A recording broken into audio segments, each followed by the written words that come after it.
नमस्कार, capital TV का खास शो महाराष्ट्र फाइल देख रहे हैं आप। मैं हूं आपके साथ हर्ष भारद्वाज।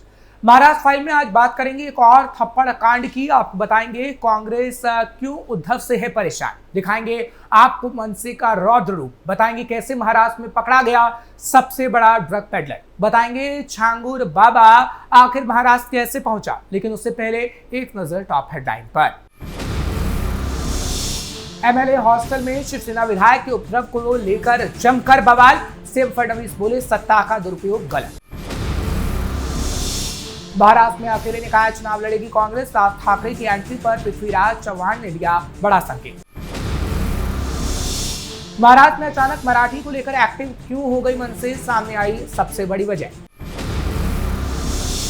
डोंबिवली पुलिस ने जब्त की 2 करोड़ रुपए से ज्यादा की ड्रग, अफ्रीकी नागरिक गिरफ्तार।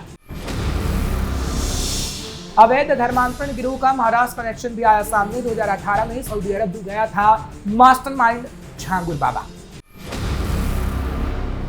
महाराष्ट्र के मुख्यमंत्री देवेंद्र फडणवीस ने बुधवार को कहा कि शिवसेना एकनाथ शिंदे गुट के विधायक संजय गायकवाड़ द्वारा एमएलए हॉस्टल की कैंटीन के कर्मचारी को थप्पड़ मारने की घटना ऐसा गलत संदेश देती है कि जैसे सभी विधायक सत्ता का दुरुपयोग करते हो। विधानसभा में शिवसेना यूबीटी के विधायक अनिल परब ने इस मुद्दे को उठाया था और आरोप लगाया था कि सत्तारूढ़ दल के विधायक सत्ता के नशे में चूर हो गए हैं और ऐसी घटनाएं मुख्यमंत्री फडणवीस की छवि को नुकसान पहुंचा रही हैं। फडणवीस ने सदन में कहा कि किसी के भी साथ ऐसा व्यवहार नहीं किया जाना चाहिए, इससे राज्य विधानसभा और विधायक की छवि पर असर पड़ता है। उन्होंने स्पष्ट किया कि अगर कैंटीन के खाने में कोई समस्या हो, शिकायत की जा सकती है और उसके लिए औपचारिक रूप से कार्रवाई की जानी चाहिए। मुख्यमंत्री ने आगे कहा, लोगों के बीच सभी विधायकों के बारे में गलत संदेश जाता है कि वो सत्ता का दुरुपयोग करते हैं। उन्होंने कहा कि तत्काल कार्रवाई की जाए। मैं आपसे यानी विधान परिषद के अध्यक्ष राम शिंदे से आग्रह करता हूं कि एमएलए आवास के मुद्दे की भी जांच करें। अगर वहां कोई समस्या है तो उस पर कार्रवाई की जा सकती है, लेकिन जनप्रतिनिधियों द्वारा मारपीट सही संदेश नहीं देता है। ये गंभीर मामला है। साथ ही साथ उन्होंने कहा कि अगर आगे आने वाले समय में ऐसे मामले सामने आएंगे तो उस पर सख्त से सख्त कार्रवाई की जाएगी। शिवसेना शिंदे गुट के विधायक गायकवाड़ पर खाने की गुणवत्ता की शिकायत करने के बाद मंगलवार रात मुंबई के एमएलए हॉस्टल की कैंटीन के कर्मचारी को थप्पड़ मारने का आरोप है। ये घटना आकाशवाणी एमएलए हॉस्टल में हुई। घटना का वीडियो सोशल मीडिया पर वायरल हो गया। दरअसल वीडियो में गायकवाड़ कर्मचारी को अपमानजनक शब्द कहते हैं और बिल ना चुकाने की धमकी देते हैं और फिर सेल काउंटर पर बैठे कर्मचारी को थप्पड़ मार देते हैं। घटना के बाद बुलढाणा के विधायक गायकवाड़ ने कहा कि उन्हें खराब गुणवत्ता का खाना परोसा गया था और वो इस मुद्दे को महाराष्ट्र विधानसभा के जारी सत्र में भी उठाएंगे। महाराष्ट्र में एमएनएस प्रमुख राज ठाकरे और पूर्व मुख्यमंत्री उद्धव ठाकरे के साथ आने के बाद बड़ा सवाल है कि कांग्रेस का अगला रुख क्या होगा।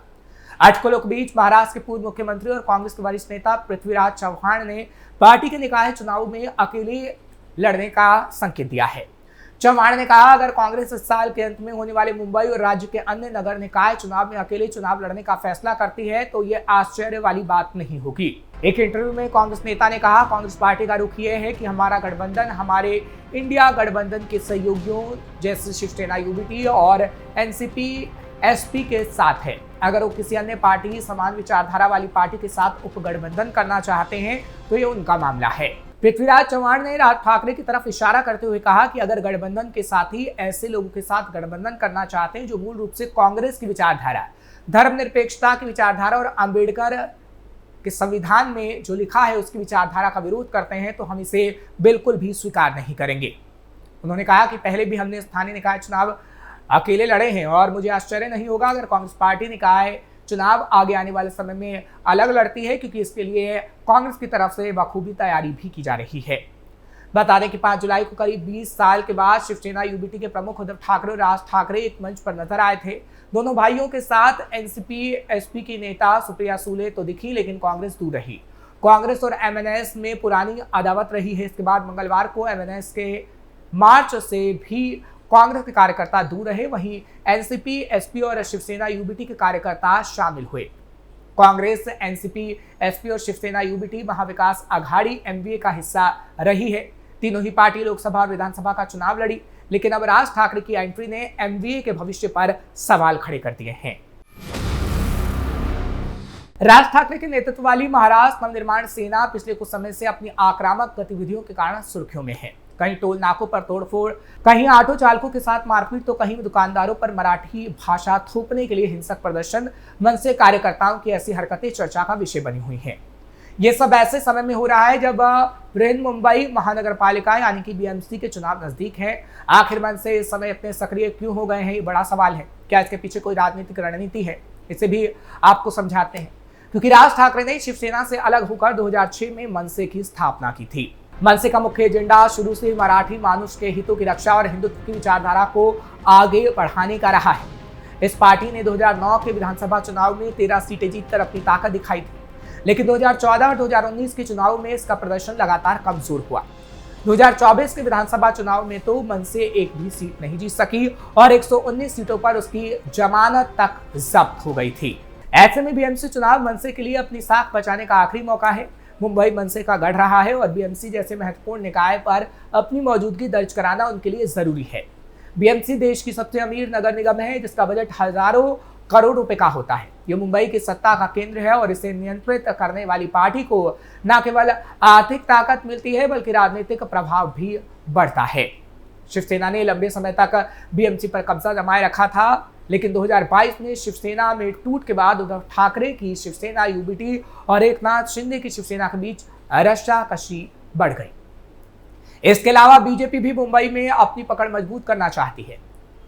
मनसे के लिए चुनाव इसलिए भी महत्वपूर्ण है क्योंकि ये उसकी राजनीतिक प्रासंगिकता को बनाए रखने का मौका है।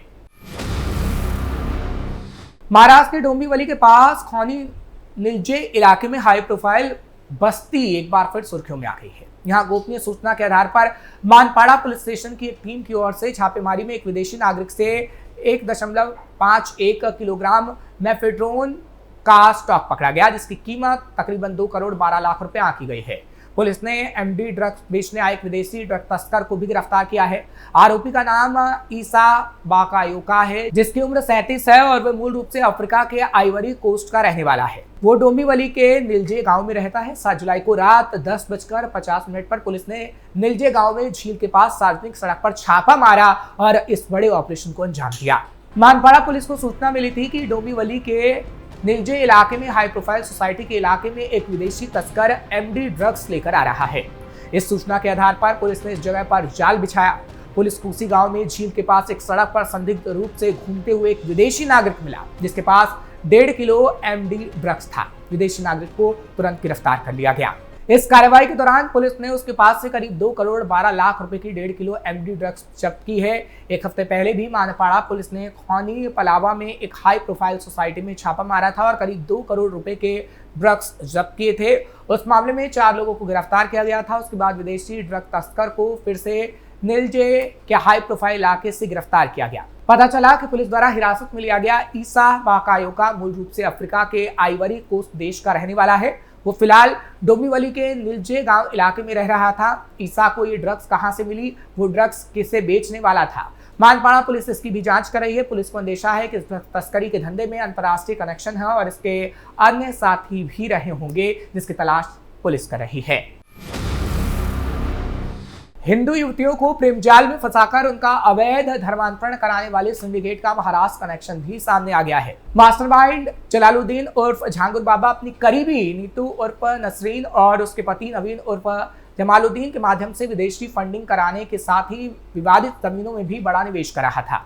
नवीन के माध्यम से झांगुर बाबा ने पुणे महाराष्ट्र की मावल तहसील में 16 करोड़ रुपए में जमीन खरीदी थी। विवादित जमीनों की खरीद फरोख्त में गिरोह के सक्रिय सदस्य नागपुर निवासी ईदुल इस्लाम की भूमिका भी सामने आई है। एटीएस गिरोह के अन्य सदस्यों की तलाश कर रहा है। विभिन्न बैंक खातों की छानबीन में विदेशी फंडिंग के साक्ष्य भी जुटाए गए हैं। झांगुर बाबा, नीतू उर्फ नसरीन और नवीन उर्फ जमालुद्दीन की विदेश यात्राओं को लेकर भी और जानकारी जुटाई जा रही है। नीतू मुस्लिम धर्म स्वीकार करने के बाद भी हिंदू नाम से ही संपत्तियां खरीद रही थी। नीतू और नवीन की दुबई की यात्राओं को लेकर भी बड़े सवाल उठे हैं। दोनों ने 19 बार दुबई की यात्रा की, पर एक साथ केवल एक बार ही गए थे, पर साथ वापस लौटे नहीं। झांगुर बाबा के भी साल 2018 में सऊदी अरब की यात्रा करने का प्रमाण मिला है और महाराष्ट्र भी वो गया था। छानबीन की जा रही है। झांगुर ने अपना एक और पासपोर्ट भी बनवा रखा था, जिससे उसने कई मुस्लिम देशों की यात्राएं भी की थी। इसे लेकर और जानकारी जुटाई जा रही है। झांगुर बाबा और नीतू को पुलिस रिमांड पर लिए जाने की तैयारी है। जांच में पुणे में खरीदी गई जमीन के एग्रीमेंट में भूमि से प्राप्त होने वाले मुनाफे के बंटवारे का भी जिक्र है। एग्रीमेंट में गिरोह के करीबी बलरामपुर में तैनात कोर्ट कर्मी की पत्नी को भी मुनाफे का एक अंश दिए जाने का उल्लेख किया गया है। स्थानीय प्रशासन की मिलीभगत से गिरोह द्वारा ग्राम समाज, तालाब, खलिहान से संबंधित भूमि को भी फर्जी ढंग से भूमिधरी जमीन में परिवर्तित कराकर खरीदे जाने की बात तक सामने आई है। विवादित जमीनें खरीदने में नागपुर के ईदुल इस्लाम की खास भूमिका रहती थी। ईदुल खुद को एक संगठन का राष्ट्रीय महासचिव होने का दावा भी करता था। झांगुर ने बीते 3 से 4 सालों में लगभग 100 करोड़ रुपए की संपत्तियां जुटाई थी। नवीन और झांगुर बाबा के बेटे महबूब के नाम एक कृषि भूमि 1.5 करोड़ रुपए में खरीदी गई थी, जिसका भूपयोग परिवर्तित कराए बिना तबेला, अस्पताल, स्टोर रूम, बंगला, 2 शोरूम और बाउंड्री का भी निर्माण तक करा दिया गया था। पुलिस जांच में सामने आया कि झांगुर बाबा ने ठेकेदार बब्बू उर्फ वसीउद्दीन से जो निर्माण कराया था उसमें 12 करोड़ रुपए खर्च हुए थे, जबकि ठेकेदारों को 5 करोड़ 7 लाख रुपए का ही भुगतान किया गया था। शेष रकम न देनी पड़े, इसके लिए ठेकेदार से मारपीट तक की गई। दबाव बनाने के लिए ठेकेदार के विरुद्ध SC/ST एक्ट समेत अन्य मुकदमे तक दर्ज किए गए। यानी झांगुर बाबा कितना शातिर था उसकी तस्वीर अब सामने आ रही है और महाराष्ट्र कनेक्शन भी सामने आ गया है। महाराष्ट्र फाइल में आज के लिए बस इतना ही। कल फिर आपके सामने महाराष्ट्र फाइल लेकर हाजिर होंगे। खबर आपको कैसी लगी कमेंट सेक्शन में जरूर बताएं। खबर को लाइक शेयर करें। कैपिटल टीवी को सब्सक्राइब करना मत भूलिएगा।